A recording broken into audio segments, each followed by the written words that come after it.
Ok, bon, ben Vélo Pouce Maisonneuve, c'est quoi? Ben, c'est ce beau vélo-là. Qu'est-ce qu'on fait? On fait des tours du quartier Hochelaga Maisonneuve, mais des tours historiques. On raconte l'histoire du quartier, l'histoire des bâtiments, puis les commerces qui émergent dans le quartier. Fait que bienvenue dans une balade de Vélo Pouce. Avec Antoine. Cette place-là, la place Simon-Valois. Non. OK? En gros, en fait, qui était Simon Valois? C'est un propriétaire, c'est un riche propriétaire qui décédait cet endroit-là, qui a décidé de le léguer à la ville de Montréal pour finalement créer un lieu de rassemblement, un lieu populaire, puis les gens peuvent juste échanger dans ces places-là. On peut célébrer aussi des fêtes, puis faire des festivités finalement, comme on voit aujourd'hui, avec des éléments complètement cirque, tout ça. Il part des shows de musique et tout ça. C'est vraiment intéressant. Très bon.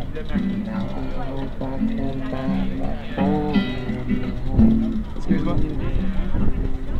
Donc voilà, l'affaire qui est intéressante, si on regarde un peu plus loin entre les condos, et derrière nous là-bas, dans le fond, qu'est-ce qui se passait? C'est qu'il y avait un chemin de fer qui passait, donc un train qui desservait les commerces, les usines du quartier. À l'époque, bonjour! À l'époque, je me suis souvent fait dire que les jeunes du quartier profitaient de ces trains-là, qu'ils les regardaient ou que ça s'amusait tout simplement à courir après ou tout ça. C'est vraiment comme un petit clin d'œil du quartier qui est resté à travers le temps. Salut! Salut, ça va? Ça va bien, toi? T'es pas de mémoire? Ouais! Donc, vous voyez justement entre les condos, les deux lignes qui en fait représentent les lignes de rail qu'il y avait avant.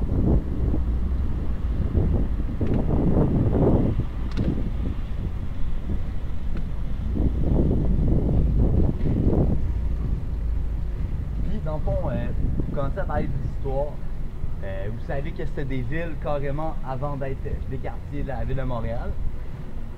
Une belle histoire autour de ça. Bon, premièrement, comme c'était des villes à l'époque qui étaient industrielles. Ça a amené beaucoup de points négatifs. Même le visuel de ces quartiers industriels, c'était souvent pollueux, pas beaucoup d'arbres et tout ça. Il y avait un courant à cette époque-là, au niveau des États-Unis, qui s'appelait le City Beautiful, qui en fait voulait renforcer l'image verte, si on veut, des quartiers industriels. Puis le quartier de Maisonneuve, à l'île d'Hochelaga, les villes à l'époque sont beaucoup inspirées de ce mouvement-là américain pour finalement donner des influences directes dans le quartier. Ça explique pourquoi on a le marché Maisonneuve, beaucoup d'arbres aussi, beaucoup de la présence d'arbres, de parcs dans le quartier. Justement, c'est le parc sur la rue Valois ici, qui a en fait une affaire très intéressante que je vais vous montrer. C'est carrément une salle d'entraînement extérieure où que sur chaque complexe, on veut, on a une série d'exercices qu'on peut faire. Fait que ça permet à n'importe quel citoyen de venir s'entraîner gratuitement, puis ça de façon vraiment sainement. Tous des exercices qu'on fait avec notre corps. Fait qu'il n'y a pas de machine comme telle qui nous aide ou qui influence nos gestes.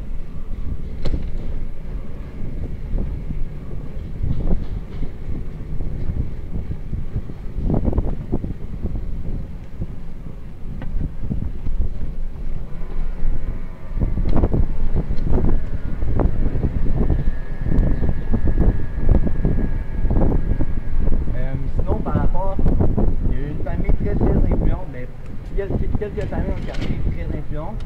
Il y a eu, entre autres, les frères Dufresne. Qu'est-ce qui est arrivé, c'est que vous connaissez le château Dufresne situé sur Sherbrooke-Pineuf. En fait, ce château-là appartient justement à une famille qui s'appelle les Dufresne. Le père, il y avait le père, le fils, la mère. En fait, il y avait les parents puis deux enfants. Ces deux enfants-là, en fait, qu'est-ce qu'ils ont été aussi des éléments très importants dans le quartier. Mais pour commencer, le père, ça a été le propriétaire de l'usine de chaussures qui était très reconnue dans le quartier, qui était, même on se l'appelait la capitale de la chaussure à l'époque, c'est à cause de cette usine-là. Fait que c'est très important aussi pour l'influence que ça a amené à travers le temps, même au niveau le côté industriel, lui revenait aussi en quelque sorte un peu. Qu'est-ce qui est arrivé, c'est que il y a eu 2 enfants. Le premier enfant qui est devenu architecte pour la ville de Maisonneuve et l'autre qui a travaillé dans le comité exécutif de la ville. Fait que ça amenait aussi malheureusement quelques petits côtés négatifs. Je vais vous en parler au courant de la route, mais par exemple qu'il y a eu beaucoup de contrats qui sont faits donner du comité exécutif, donc du frère à son autre frère en architecture, qui a fait en sorte qu'il y a beaucoup de bâtisses qui ont été faites par les mêmes personnes. Donc le frère de Marius qui travaille pour le comité exécutif, si je ne me trompe pas. Ici, vous avez le Chic Resto Pop, qui est en fait c'est un restaurant qui est une réinsertion sociale aussi en même temps. N'importe qui peut venir manger là. Le nom, le Chic Resto Pop, ben, le pop vient du fameux terme de la soupe populaire. Fait qu'à l'époque, il y avait vraiment une mission vraiment de donner de la nourriture aux citoyens. Et avec le temps, c'est un peu modifié. Aujourd'hui, ça coûte 3,50 $. On a un 5 services. On a soupe, salade, pain, plat principal, 2 choix de plat principal avec dessert. Et donc voilà. Bonjour, quoi? Non, vous?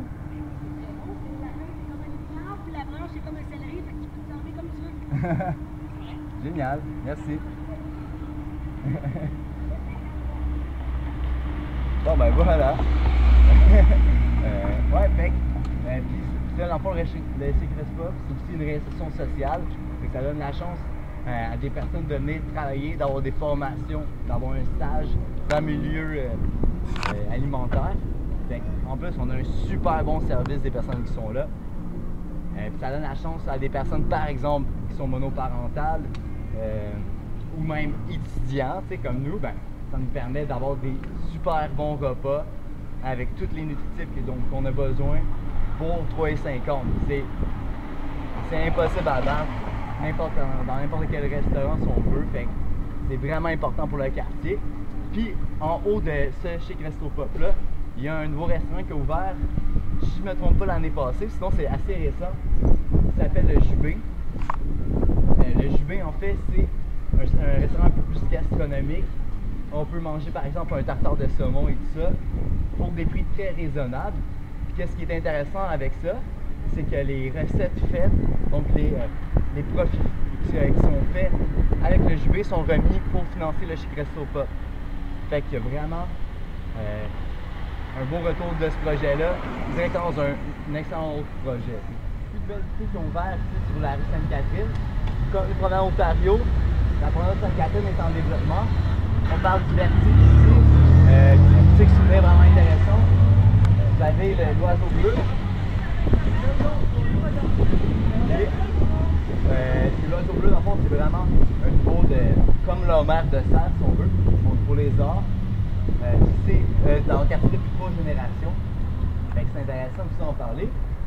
On a le fameux graffiti Back to the Future, Retour vers le futur. Le film, c'est vraiment un beau graffiti. La bière, etc. En fait, c'est microbrasserie, fromage du terroir, fromage. C'est vraiment cool. Des employés super sympathiques. Même ici, Antiquité.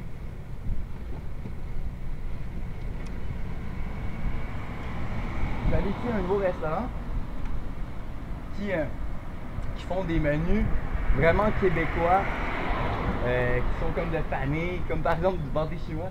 Il y a des recettes comme ça qui sont vraiment très bons à ce qui paraît. On vient de croiser aussi la Café Graffiti qui font, c'est un organisme qui font d'une part des graffitis, mais beaucoup de peinture et d'art visuel qui sont vraiment intéressants. C'est une belle boutique à aller voir. J'ai même vu de la danse comme du breakdance dans ce commerce-là. Fait que j'invite les gens à en profiter.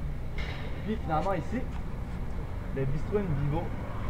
Bon, en fait, premièrement, le Bistrot In Vivo, c'est une coop. Fait que donc c'est en fait 2 sœurs qui ont parti ce restaurant-là avec une amie qui s'occupait de marionnette. C'est vraiment drôle comme histoire. Mais on partit ça, on déménageait finalement dans le quartier à Chagrin-Maisonneuve. Et du fait que c'est une coop, c'est intéressant. C'est vraiment d'amener des prix intéressants derrière des menus aussi intéressants. C'est d'offrir un repas assez gastronomique qui ne coûtent pas les œufs de la tête. On parle normalement pour 20$ de s'en tirer pour un bon repas et une bière microbrasserie. Fait que d'une part, il y a des bons repas, de la bonne bière, une belle terrasse extérieure. Fait que j'invite les gens à le fréquenter. Puis les employés super sympathiques toujours. Vous pouvez venir déguster une bière en mangeant un nachos. Fait que... Bonjour monsieur.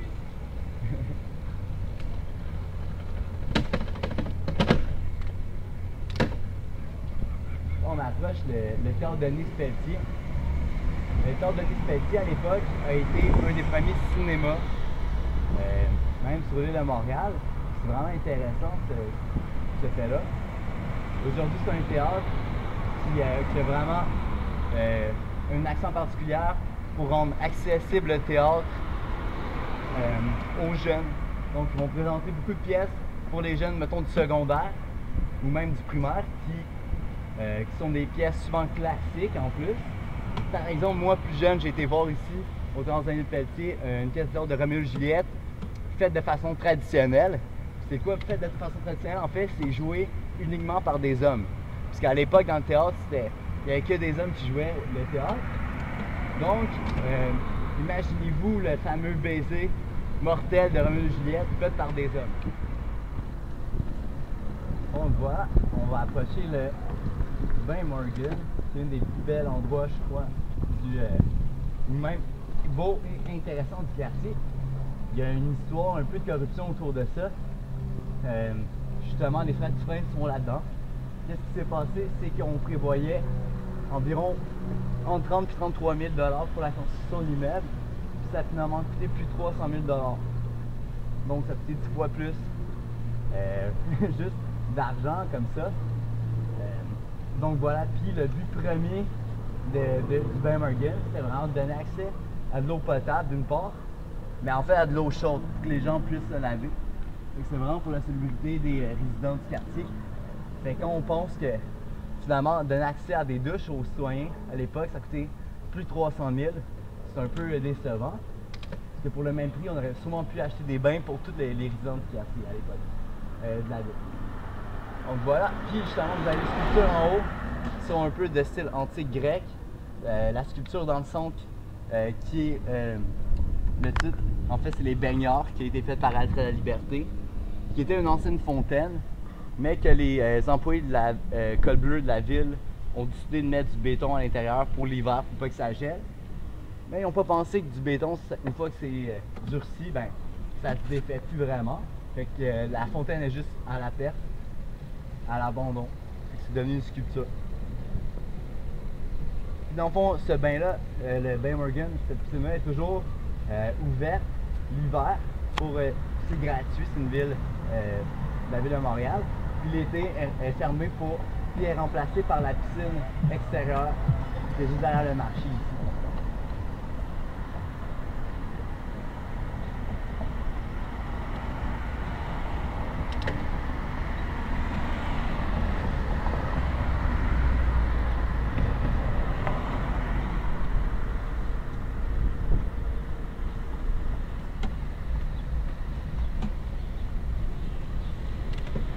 Voilà.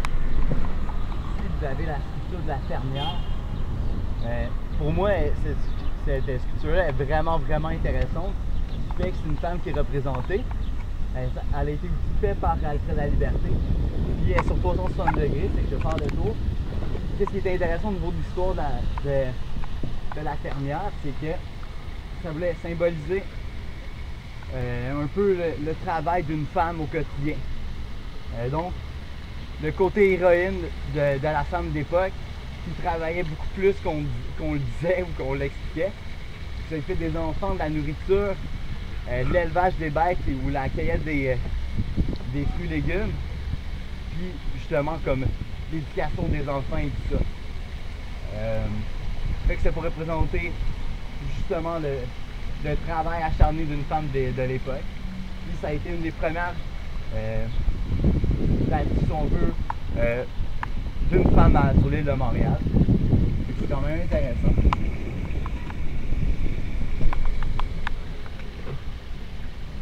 On va faire le tour du marché. Et dans le fond, le marché Maisonneuve aujourd'hui, c'est un centre de loisirs. Donc, je dirais même, qui d'une part crée des événements de loisirs, mais aussi en développe d'autres, en chapeaute d'autres. Fait que c'est vraiment une espèce, c'est vraiment un centre de loisirs en fait, mais qui gère beaucoup même de bâtiments extérieurs dans le quartier. Par exemple, la caserne 18-30 ans, qui est une caserne juste à côté du métro Joliette, qui en fait un centre sportif pour les 18-30 ans. Ben, ça part d'ici en fait, c'est eux qui gèrent cette bâtisse-là. On voit le marché, la vente de plusieurs plantes.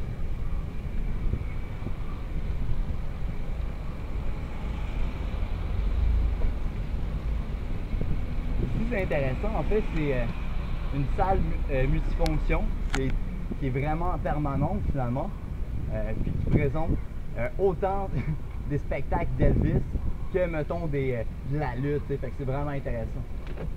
Salut Pilox! Ouais, ça va? Ça va bien toi? Lui, c'est un fameux rappeur. En fond, il est connu partout, même à Laval. Tu sais, Laval, ça se fait dans deux sens. Fait que c'est vraiment remarquable. Fait que, on va le laisser, on va lui souhaiter une belle journée. Salut! Donc voilà, un peu plus loin, il y a un ancien bistrot qui a juste fermé, qui a été laissé à l'abandon. Merci.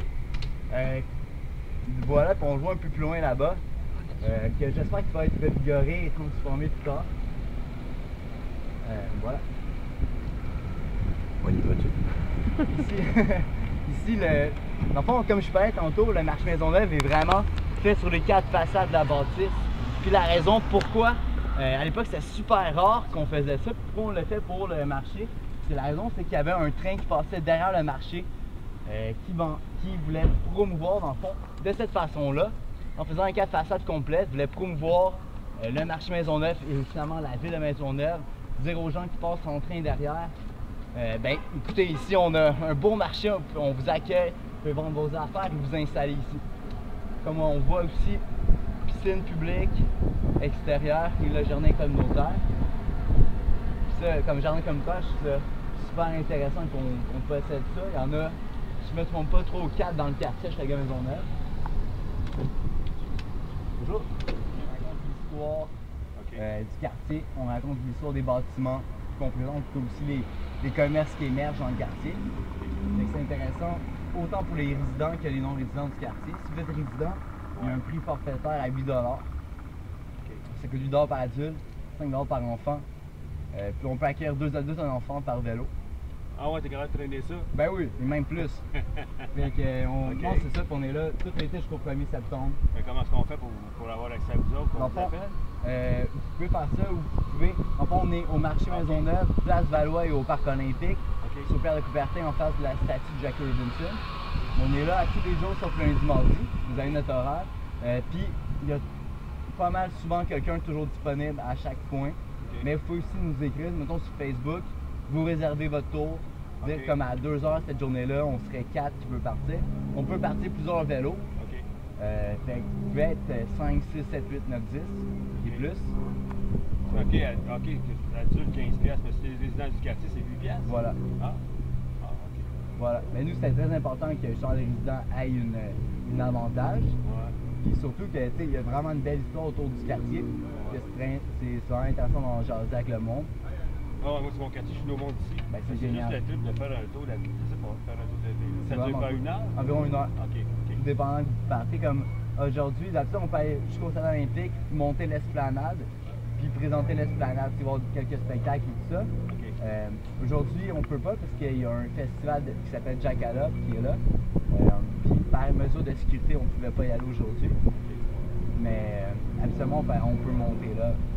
C'est intéressant. C'est bon. Cool. Merci beaucoup, monsieur. Merci à vous. Allez, passez une belle journée.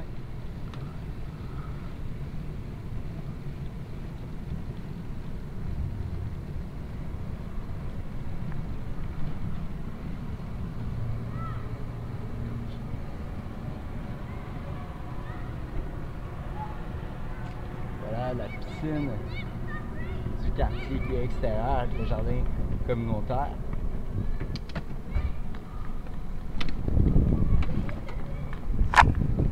Une belle petite route ici pour passer derrière le marché. On va aller à la piscine au jardin.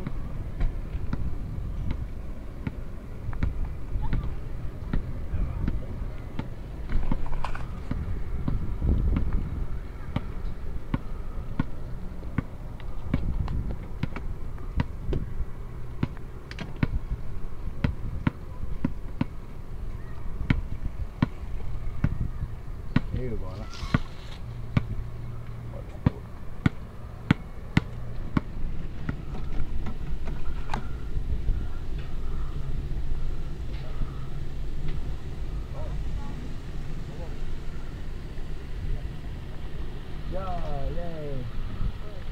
Allez, je pas. Salut. À plus tard.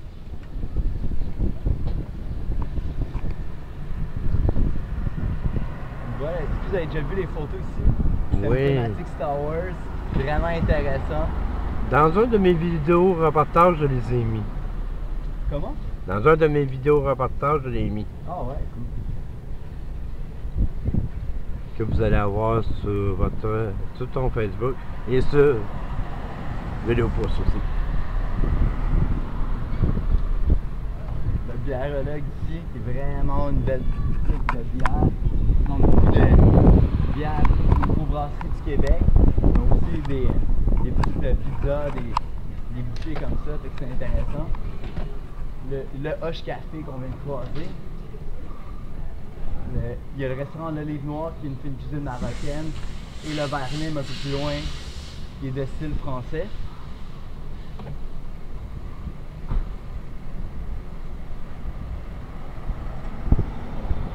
Ici, vous avez en fait la Banque de Montréal qui a été fondée en 1817, qui est maintenant une maison funéraire.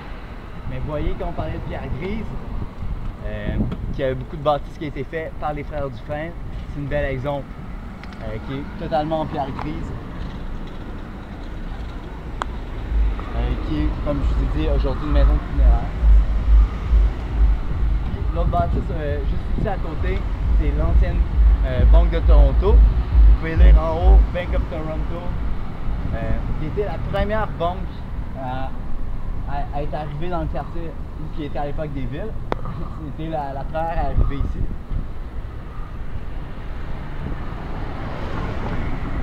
Un peu plus loin, dans le fond, la maison de la culture, qui était à l'époque une caserne de pompiers.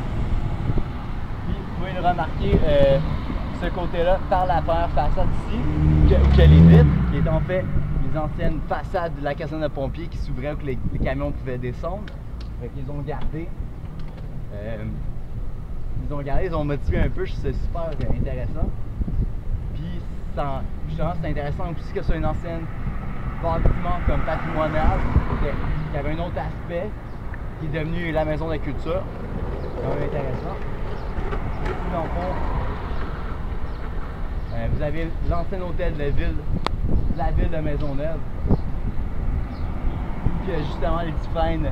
Ok, c'est l'ancien hôtel de ville qui est rendu une bibliothèque. Voilà. Qui encore une fois fait un peu dans le même style que le Bay Morgan. Tout le marché maison, un style des beaux-arts. Vraiment très belle, luxueuse, en pierre grise encore une fois. Fait que ça montre aussi le côté luxueux qu'on voulait projeter dans la ville de Maisonneuve à l'époque. Rien faire à moitié, on fait des grosses bâtisses comme hôtel de ville, qui sont en pierre grise, super assez flashantes, imposantes, puis par-dessus tout vraiment très beau au niveau de l'architecture. Puis que aussi dans cette même bâtisse-là, dans le sol, il y a eu des locaux scientifiques qui ont ouvert, mais je ne me souviens plus exactement de la spécification qu'elle avait, mais il y avait des recherches vraiment scientifiques qui se faisaient dans le sol de l'hôtel de ville, qui est maintenant une bibliothèque, qui est aussi vraiment intéressante à l'intérieur au niveau du look, de l'architecture et tout ça. On peut louer comme des livres, des DVD et tout ça, c'est vraiment intéressant pour gratuitement.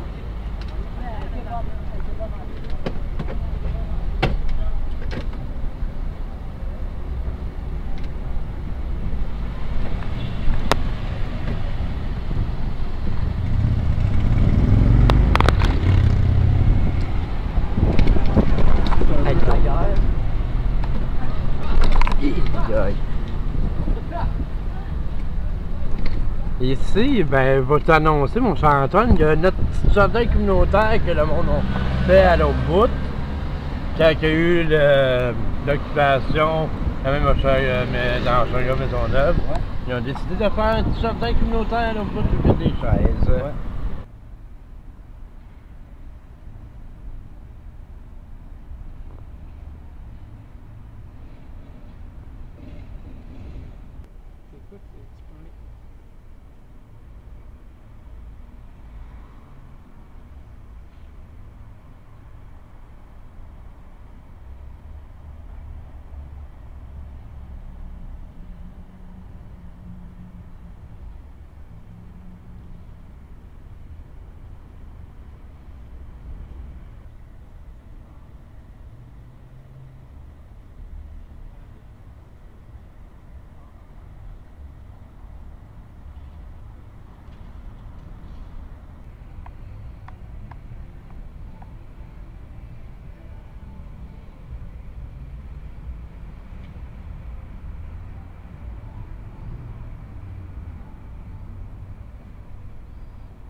Ouais, c'était tout déchiré, même je me souviens bien, il y avait des vidanges qui traînaient. Ouais. Ils ont vraiment décidé de rendre ce remplacement vert-là. Oui, et grâce à certains militants et militantes que je connais, je peux pas dévoiler les noms, par peu quand même confidentialité. Ceux qui veulent savoir c'est qui, ben, venez faire un tour.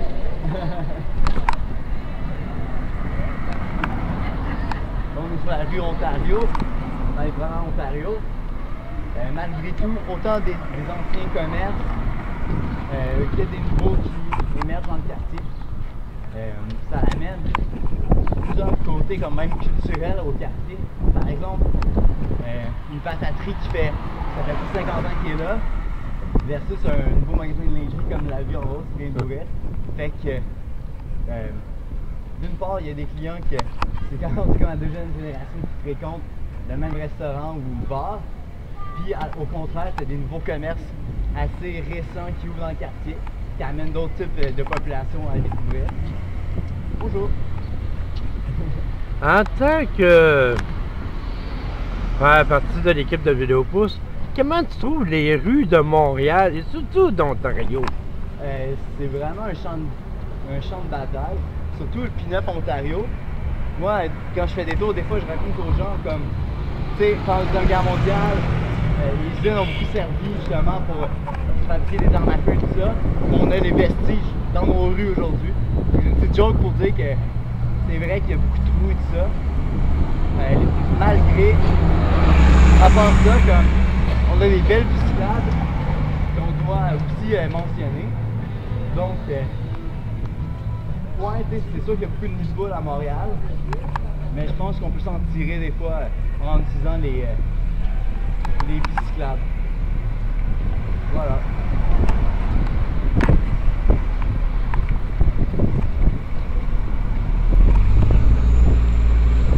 Évidemment, la place du Mont-Royal.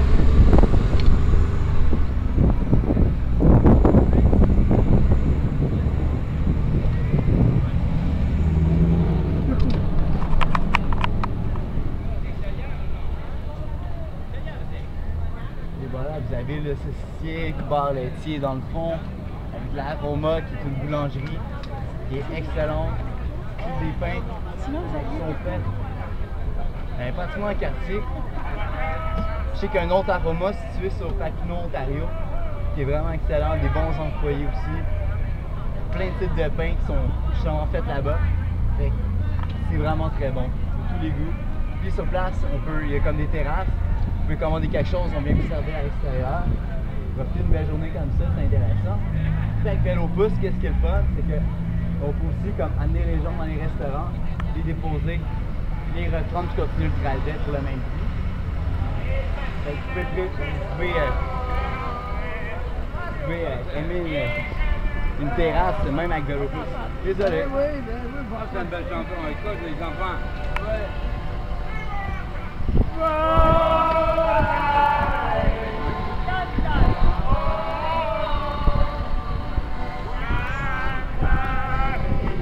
Sacac, c'est une belle chanson pour l'entendre. Ok, voilà.